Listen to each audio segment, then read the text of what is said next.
siapa di belakang itu. Asabri itu nggak disentuh, walaupun dia mau triliun korupsinya bisa. Make any sense, nggak bisa lah itu Ya. dibongkar. Sekarang gua tanya nih, cuma satu pertanyaan. Kecuali Jiwasraya di Gimana penjara. itu? Siapa di belakang Harvey Muiz? Itu aja, bongkar aja kalau mau. Iya. Ayo. Kamu bilang Kan duit segitu gede kalau nggak ada bintang 4, bintang 5, mana bisa tembus? Benar nggak Pak Putih? Nggak Iya. mungkin. begitu itu Iya sebegitu. dong. Iya, Masa begitu. 6 tahun. 6 tahun dia putusan yang 6 nggak tahun mau diganti Prabowo. dua. Kasih 40 tahun deh. Kasih 20 tahun. Nah, Kan 20 makanya tahun, itu Pak. 6 tahun diganti 20 tahun. Gara-gara Pak Prabowo itu komplain kan. Nah, itu mestinya salah juga. Itu apa eksekutif Komplain ke mana MA. eksekutif nggak bisa ikut-ikut di yudikatif dong. Itu kan urusan kehakiman, urusan pengadilan. Kok presiden tahu-tahu bisa turun tangan? Nah, itu aneh lagi. Ya, gitu aja lah. Kalau mau berani. Tapi Harvey Muiz bisa nggak bongkar? Nggak bisa. Kenapa? Mati dia. Mati di penjara, mati di mana, mati deh. Anak istrinya mati. Mati, betul. Matilah, udah pasti. Pasti ya.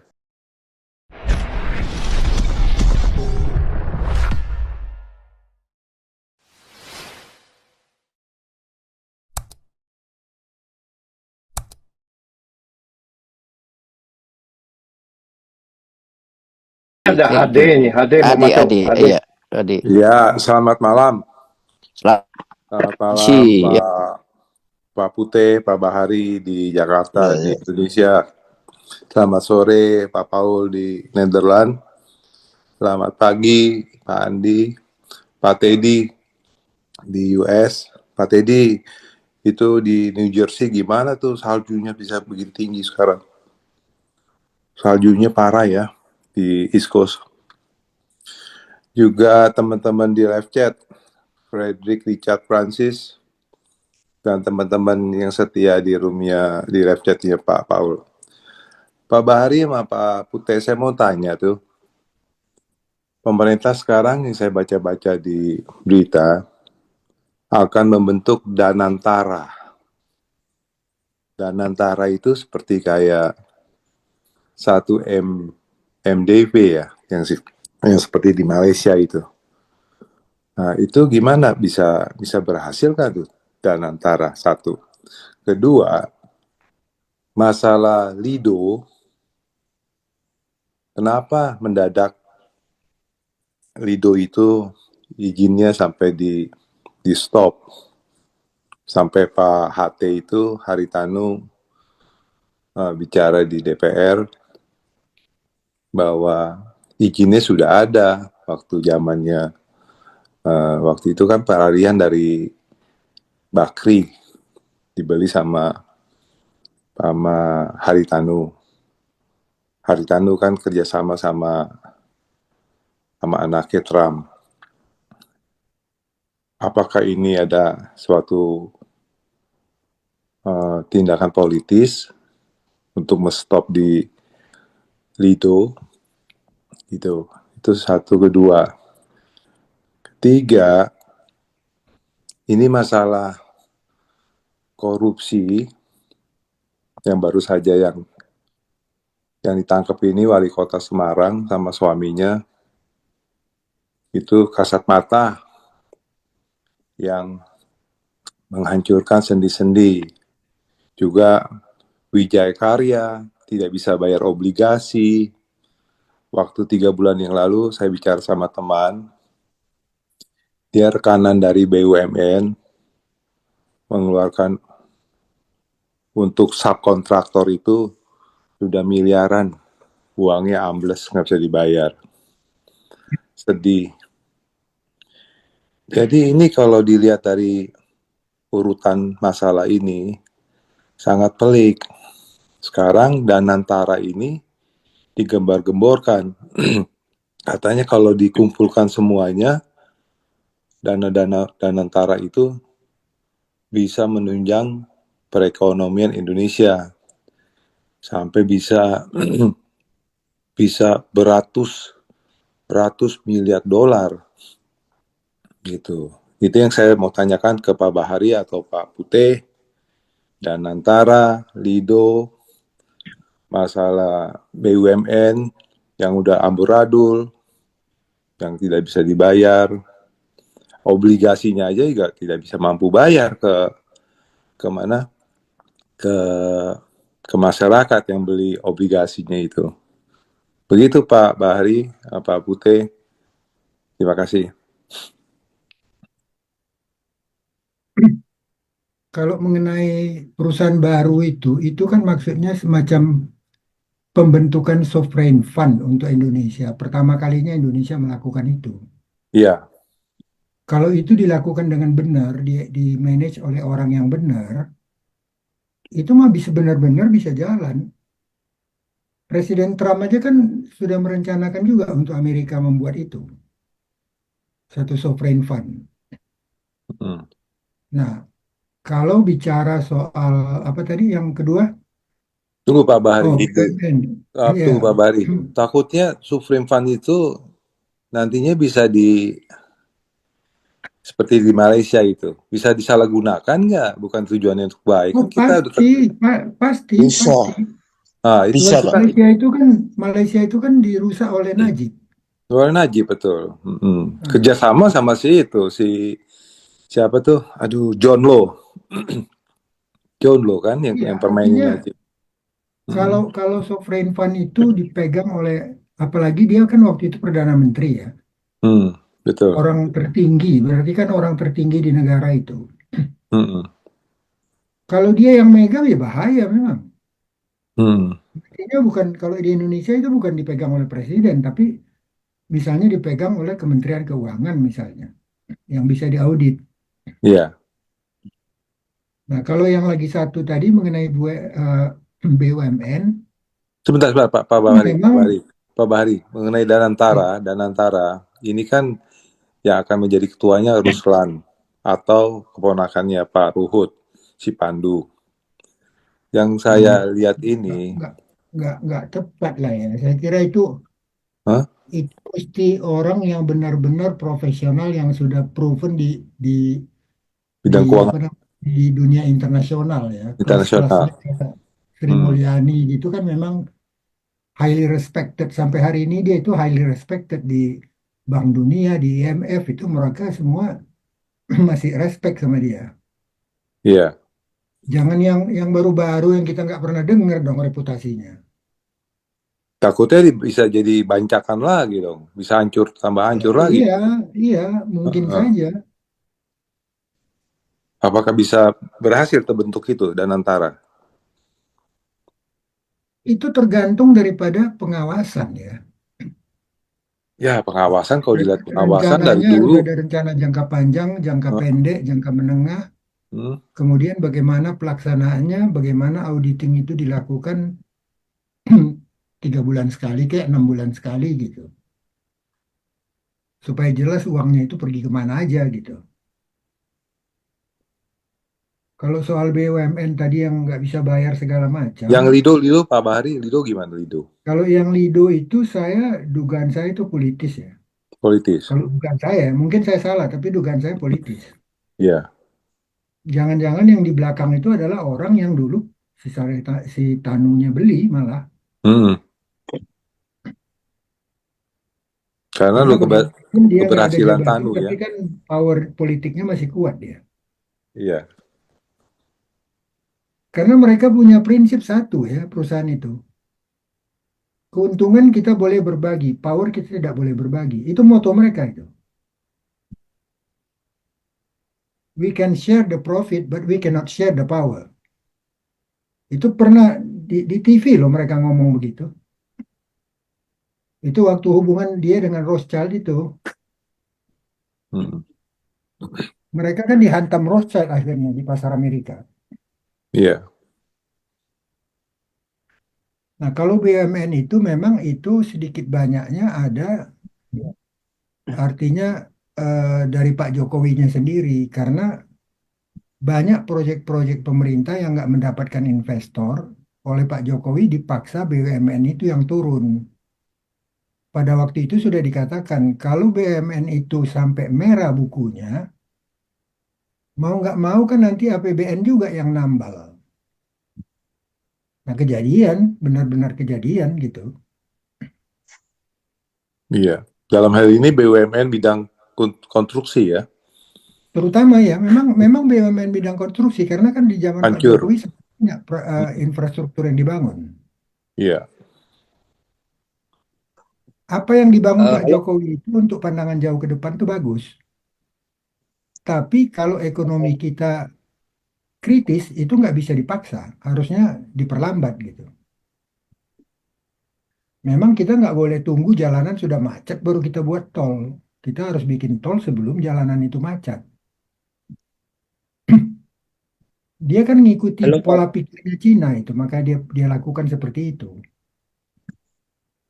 Di Cina berhasil karena pergerakan pertumbuhan ekonominya itu cepat, sangat cepat. Jadi tertutupi semua dalam waktu singkat gitu, semua biaya yang sangat besar itu. Di Indonesia kan lambat. Jadi ada masa yang bolong apa kantongnya BUMN itu ada masanya yang bolong, mau nggak mau ditambal dengan uang dari APBN. Pak Bahari, ini Pak, mungkin Bapak pernah dapat info Pak ya. Mungkin banyak kan di kementerian itu banyak orang-orang dari apa grup Muhammadiyah Pak ya.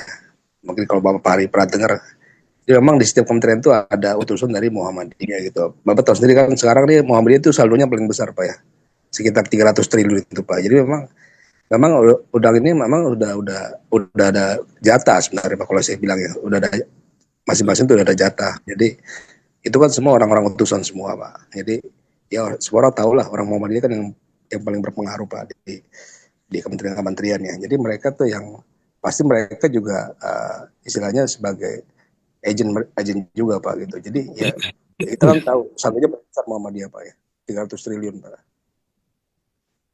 Iya, mereka sebagai orang dari satu organisasi pasti memikirkan organisasinya itu. Itu sudah wajar ya. Tapi kalau dia diberi satu jabatan di jabatan pemerintahan, yang mesti dia utamakan itu kan jabatan di pemerintahannya, bukan jabatannya di organisasi massa itu. Jadi dia punya kesetiaan yang ganda gitu. Itu yang nggak boleh. Sama seperti yang di Amerika terjadi itu kan, dia lebih pikirkan kepentingan Partai Demokrat daripada kepentingan bangsa dan negara Amerika.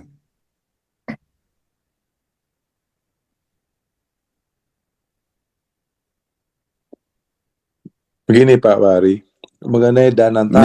Make sense. Oke. Ya. Danantara Pak Bahari. Ini Software One SWF. Ini maksudnya kan mungkin yang saya pikir setiap BUMN ini punya profit. Jadi di store pembentukan namanya Danantara itu. Apakah begitu Pak? Itu macam-macam, Pak. Jadi Banyak cara lah, Pak.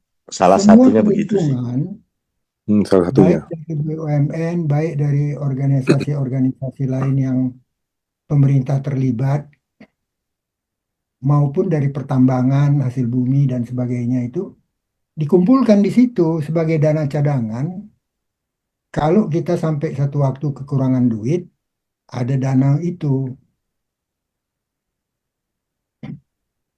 Bahkan ada yang gila dulu pernah menyarankan supaya Indonesia membuat Selat Malaka menjadi choke point supaya uangnya itu bisa dipakai untuk sovereign fund. Ya. Persis, Hmm. persis. Kalau itu dilakukan langsung Indonesia digebuk sama Amerika kan, digebuk sama Cina akhirnya. Persis, Pak. Tapi jangan pesimis loh, Pak. Karena kalau kita pesimis, banyak hal bisa terjadi, Pak ya. Ide-ide itu selama orang itu menjabat tidak lama dalam satu struktur bagus, Pak. Nah, tapi begitu dia duduk lama di satu struktur, dia sudah bangun jaringan. Contohnya kan Asabri itu niatnya bagus banget, Pak. Semua uang pensiun disatukan, tapi dikelola dengan baik awalnya. Tapi begitu oknum-oknum itu sudah bercokol lama, sudah mulai bermain, Pak. Dan orang-orang yang duduk itu kan bukan orang sembarangan, Pak. Punya bintang bagus-bagus itu cemerlang, Pak. Betul, Tapi betul. begitu dia gelap mata, mengikuti alur dan kebutuhan hidup, rontok Pak, karena udah nyaman di situ Pak. Udah tahu kunci-kunci sandi-sandi pundi-pundi itu. Makanya tidak boleh lama-lama orang yang mengelola di situ, nggak bisa Pak. Nah, tapi kalau kita optimis, itu bagus Pak. Tinggal macam mana pengawasan, ya keuangan terbuka lah seperti Pak Bahari bilang tadi. Kalau bisa kita atur bagaimana pertanggungjawabnya secara tertulis rutin bisa diakses oleh banyak pihak yang punya kompeten, misalnya di bawah Departemen Keuangan, dengan ekspektorat yang kuat ya, ekspektoratnya harus kuat itu. Karena itu uang gede dan sumbernya bisa dari mana-mana ya. Karena misalnya dari satu sumber BUMN aja, ada berapa BUMN kita kan, di Iya, Kementerian BUMN itu. Profitnya misalnya disisihkan 10% aja atau 5% aja dari semua profit tahun. Wah, gemuk di situ, Pak. Gemuk, Pak. Nah, tapi gitu, Pak. Kalau kita pesimis, waduh, sama kayak kita, Pak. Saya dari kecil sampai di zaman Jokowi dikasih tahu negara Indonesia negara berkembang. Saya optimis ada kemungkinan kita bisa tinggal landas ini menuju Bu. Baru mau jalan ini, Pak, kepada negara yang produktif atau negara yang bukan dari produksi lah ya. Makanya iya, hilir dan hulu digeber. Tapi kan tidak sedikit Pak gagal paham di sana dan gagal mengelolanya Pak. Padahal kan jor-joran Pak anggaran negara Pak. betul. Nah, tapi tidak pakai skala prioritas. Akhirnya sana selesai sedikit, sini selesai sedikit. Di akhir masa jabatan kelimpungan juga Pak. Kelimpungan Pak. Untung aja ada berapa sudah diresmikan, dinikmati masyarakat ya. Ini kalau kita mau lihat, aguan ini kan bagian daripada luka IKN, Pak, yang merembet kemana-mana. Tapi Iya, nggak bisa ditutupin, Pak. Gorengan ini dinikmati oleh banyak orang, Pak. Itu aja dari saya. iya. Menyambung tadi Pak Pute bicara mengenai Asabri, yang sudah lama pimpinan jenderal-jenderal pensiunan yang pegang kekuasaan di Asabri, yang bisa menyalahgunakan. Dan saya bandingkan dengan Taspen. Taspen itu kan pimpinannya baru, karena bekas istrinya saja yang berteriak-teriak, akhirnya kenyataan terbukti. Jadi saya lihat bukannya karena dia pegang lama atau tidak, cuman kualitinya orang tersebut yang tidak baik. Seharusnya sebelum pejabat-pejabat itu mungkin sudah ya diseleksi dan mentalnya diperiksa gitu sama ahli-ahli orang yang berkompeten seperti dokter ahli saraf, psikologi, tes kebohongan, harus diperiksa seperti itu. Kalau enggak, para pejabat, ex-pejabat dari militer yang udah pensiun pegang kekuasaan tertinggi di BUMN, itu semua jadi bancakan semua, kerjasama semua menghancurkan begitu. Kayak Taspen, siapa sih yang tahu Antonius Kosasi sampai begitu lama sama istrinya, akhirnya terbukti kan. Bentar, Pak. Ya, Taspen itu, Pak. Taspen ya. itu deputinya, Pak, yang sudah 15 tahun, 20 tahun, ada yang 28 tahun, Pak, nggak geser-geser. Jadi pejabat barunya itu hasil negosiasi, Pak. Oh gitu. Taspen itu deputi-deputinya, Pak.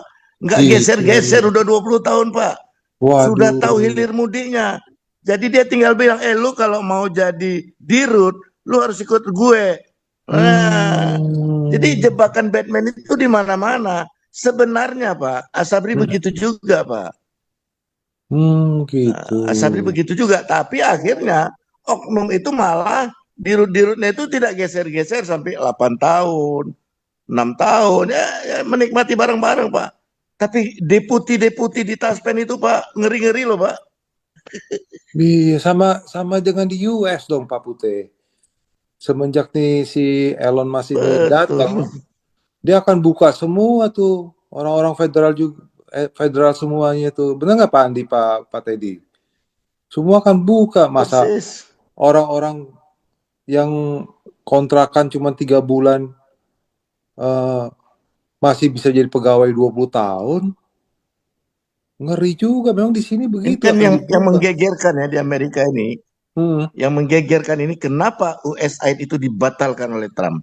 Karena orang yang duduk di situ itu udah orang-orang itu aja, Pak. Lama, betul. Itu Jadi dia. mereka mendistribusikan supportnya ke negara-negara ketiga, kepentingan tersembunyi, Pak.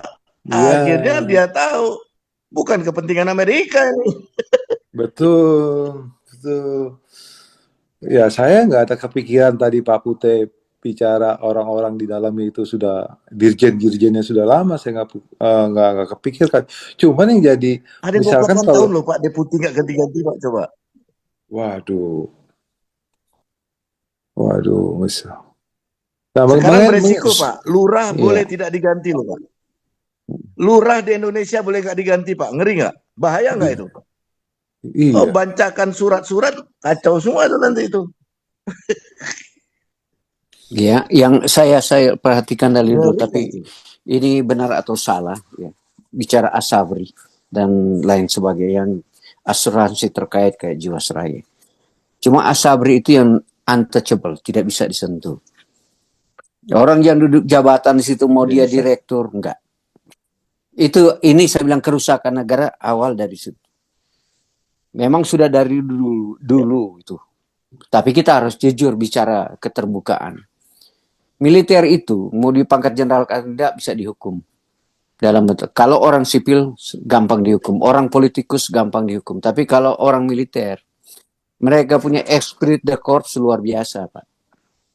Ini saya bilang kelemahan negara. Kalau mau dibandingkan dengan negara yang sudah maju, mereka tidak mau melihat punya pangkat apa di militer, apa menhan apa. Anda kalau hukum gitu. Di Indonesia itu jeleknya, yang sampai sekarang nggak bisa. Terjadikan hal, kita harus jujur lah. Masalah konflik sedikit perusahaan antar perusahaan dan negara itu backingnya di belakang militer loh, yang pensiun itu.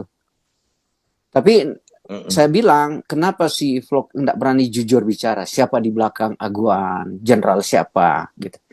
Bila jujur aja, ini kan dunia terbuka. Cuma di situ ada agreement, jikalau barangkali you melakukan sesuatu, saya nggak ada ya situ, saya nggak urus campur ya. Tetapi kita harus jujur bicara siapa di belakang itu. Asabri itu nggak disentuh, walaupun dia mau triliun korupsinya bisa.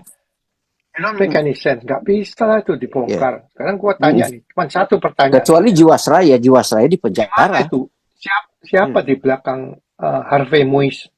Itu aja bongkar aja kalau mau. Ayo. Kamu bilang duit segitu gede kalau nggak ada bintang 4, bintang 5, mana bisa tembus? Benar nggak Pak Putih? Iya. Mungkin. Begitu itu Iya dong. Masa begitu. 6 tahun. 6 tahun dia putusan 6 tahun diganti 2. Kasih 40 tahun deh. Kasih 20 tahun.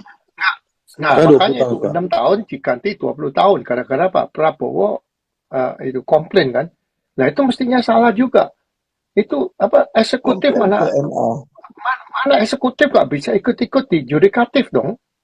Itu kan urusan kehakiman, urusan pengadilan. Kok presiden tahu-tahu bisa turun tangan? Nah, itu aneh lagi. Ya, gitu aja lah. Kalau mau berani. Tapi Harvey Muiz bisa nggak bongkar? Nggak bisa. Kenapa? Mati dia. Mati di penjara, mati di mana? Mati deh. Anak istrinya mati. Mati, betul. Matilah, udah pasti. Pasti ya, betul. Iya, makanya nggak bisa dibongkar. Udahlah, dia itu tumbal, udah diterima aja deh. Mestinya 6 tahun itu terima. Mestinya 6 tahun itu terima aja. Habis itu cabut. Udah deh. 20 tahun, Pak. Enggak, sekarang kan diganti 20. Jadi kan bisa, dia Pak. Banding. Itu nomini doang, Karena Pak. dia banding. Kalau dia nggak banding kan cuma dapat 6 Uang tahun. yang dia pegang nomini doang, Pak. Ya, itu uang yang dia pegang nomini doang, Pak. Sama seperti almarhum Joshua kan. Iya. Rekeningnya 250 miliar masih beredar. Dia orangnya udah mati, Pak. Joshua yang mana, Pak? Joshua yang ditembak itu lah. Sambo. 250 miliar. Orangnya udah mati. Transaksi masih hilir mudik. 200 miliar, 2 miliar. Itu yang nikmatin siapa, Pak? Ya itulah. Ya, Tanya pada rumput yang bergoyang. Kan? Gimana Pak? Banyak pada rumput yang bergoyang Pak Putih. Ada. Ini ada Stefan nih masuk Stefan. Lanjut.